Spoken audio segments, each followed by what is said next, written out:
Good morning everyone. এখন ঘড়িতে বাজে ঠিক ওই 8:30 মতন। দীঘাতে পৌঁছে আমরা ফ্রেশ হয়ে নিয়েছি সবার প্রথমে। আসলে সারা রাত জাগা ছিল, তাই আর ভাল লাগছিল না। এসেই স্নান করে একদম ফ্রেশ হয়ে নিয়েছি। এদিকে অংশুর বাবা ঘুমাচ্ছে, আর এদিকে এই যে অংশুর জন্য খাবারটা বসিয়ে দিয়েছি। ওই যে বলে ঢেকি স্বর্গে গেলেও ধান ভাঙে, সেই হয়েছে আমার অবস্থা। মানে বাচ্চা কাচ্চা নিয়ে যেখানেই যাব প্রেশার কুকার সঙ্গে করে নিয়ে যেতেই হবে। আর এই যে অংশু মহারাজকেও স্নান করিয়ে দিয়েছি, তার কারণ ঘ্যান ঘ্যান করছিল। আমি দেখলাম না, শরীর টরির যদি একটু ম্যাচ ম্যাচ ওরও করে, বাচ্চা মানুষ তো সকাল সকাল স্নান করে নিলে ওরও একটা ফ্রেশ লাগবে। তো এখন তো ওর খাওয়ার টাইম হয়নি, সকালে আসার পর ওকে একটু দুধ মুড়ি খাইয়ে দিয়েছিলাম। আর এখন তো সকালের খাওয়ার টাইমটা হয়নি, তাই ওকে নিয়ে একটু এদিক ওদিক ঘোরাঘুরি করছিলাম। ঠিক ওই 2টো মতন বাজে। অংশুকে দুপুরবেলা খাইয়ে দাইয়ে আমরা চলে যাচ্ছি সি বিচের ধারে।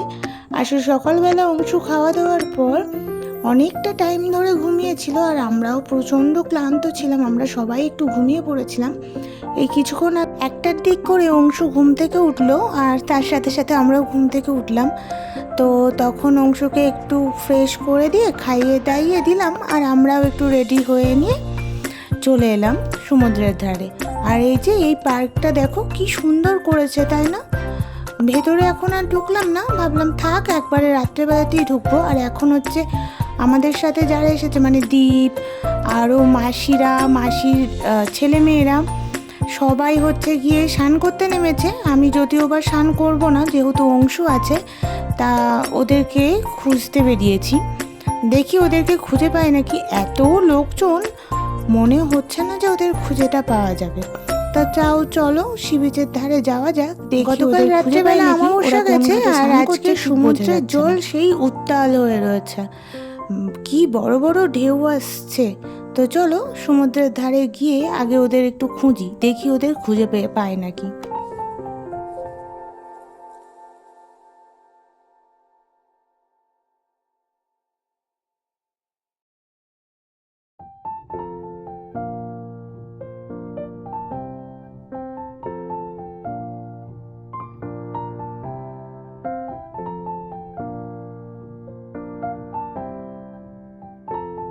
না, ওদের কাউকেই খুঁজে পেলাম না, তাই বাধ্য হয়ে ওপরে চলে এলাম। এখানে বাবা অংশুকে নিয়ে বসিয়ে বসিয়ে সমুদ্রের ঢেউ দেখাচ্ছে, আর অংশু খুব ভয় পাচ্ছিল সবার প্রথমে ঢেউ আসা দেখে। আসলে ও সব প্রথম তো এই সমুদ্রের জল দেখছে, ও ভাবছে এত গর্জন করে করে জল আসছে কেন, তাই ও প্রথমে ভয় পাচ্ছিল। আর আমরা একটু ডাব খেয়ে নিলাম, তারপরে আবার খুঁজতে বেরিয়ে পড়লাম ওদের, যে এই ঘাটে নেই, হয়তো অন্য ঘাটে থাকবে। আর এখানে অংশুকে দেখো, না ও কারোর হাত ধরবে, না কারোর সাথে যাবে, ও নিজে নিজের মতন হাঁটবে। দেখেছো কি দৌড়াত্রিটাই না করছে, একা একা দৌড়াচ্ছে। আর ধরতে গেলে সেই প্রচণ্ড পরিমাণে কান্না করছে, রাস্তায় শুয়ে পড়তে চাইছে। শেষ পর্যন্ত ওদের খুঁজে পেলাম না, তাই দুপুরে লাঞ্চটা সেরে নিলাম। Hello everyone, good evening. দুপুরবেলা খেয়ে দিয়ে এসে একটা ঘুম দিয়ে নিয়েছি, আর এখন সন্ধেবেলা হচ্ছে অংশুকে নিয়ে আবার সবাই মিলে ঘুরতে বেরিয়ে পড়েছি। এই যে আমি, বাবা, দীপ আর মা, আর ওদিকে মাসিরা আর মাসির ছেলেমেয়েরা, মানে দাদারা দিদিরা, ওরা এখনও আসেনি। কেউ কেউ সমুদ্রের ধারে চলে গেছে, কেউ কেউ যায়নি। তো একবারে সি বিচের ধারে গিয়েই ওদের সাথে দেখা হবে। তো আমরা এখন চলে যাচ্ছি সি বিচের ধারে একটু সময় কাটাবো বলে। তো চলো আমাদের সাথে তোমাদেরকেও নিয়ে যাই। আর আমাদের হোটেল থেকে সি বিচটা না বেশি দূর না, এই একটুখানি হেঁটে গেলেই সি বিচ পাওয়া যাবে। আর আমাদের ব্যালকনি থেকে তো সমুদ্রটা দেখাই যাচ্ছে। তো চলো আগে যাওয়া যাক।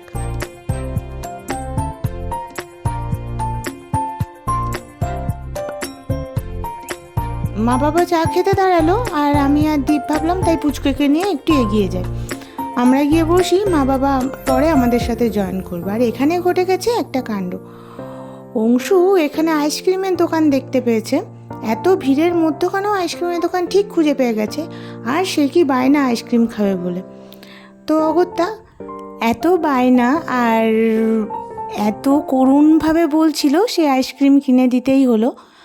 প্রথমে ভেবেছিলাম একটু ফুচকা টুচকা খাবো, তারপর ও এত বায়না করছিল, ভাবলাম না চলো ওর বায়না মতোই প্রথমে আইসক্রিমটা কেনা যাক, খেতে চাইছে।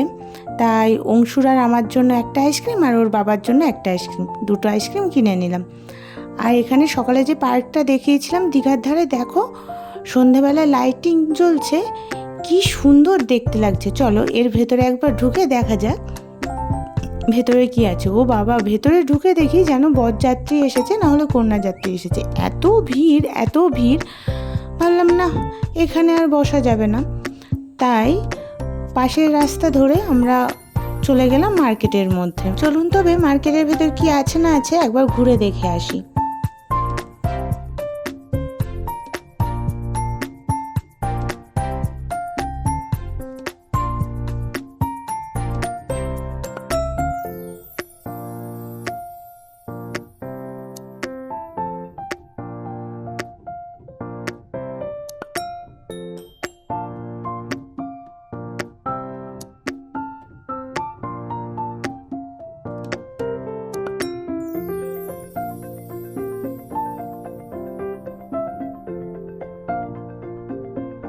তো মার্কেট টার্কেট ঘুরে আমরা এখানেই একটু বসলাম। আর এদিকে দেখো আমাদের আর এক পুচকু চলে এসেছে। বাবাইদা আর মিষ্টি ভাই পুচকেটাকে নিয়ে ঘুরতে বেরিয়েছে, দেখা হয়ে গেল। বললাম না সব মাসিরাই এসেছে, সবাই ভিন্ন ভিন্ন দিকে ছড়িয়ে পড়েছে। আসলে সকলকে একসঙ্গে ফ্রেমে আনাটাই মুশকিল হয়ে পড়ছে। তো যাই হোক, আজকের ভিডিওটা এই পর্যন্তই থাক। ভালো লাগলে like, comment, share and subscribe করতে কিন্তু ভুলবে না। আর নেক্সট পার্ট খুব তাড়াতাড়ি আসছে, অবশ্যই সাথে থেকো, পাশে থেকো। টাটা।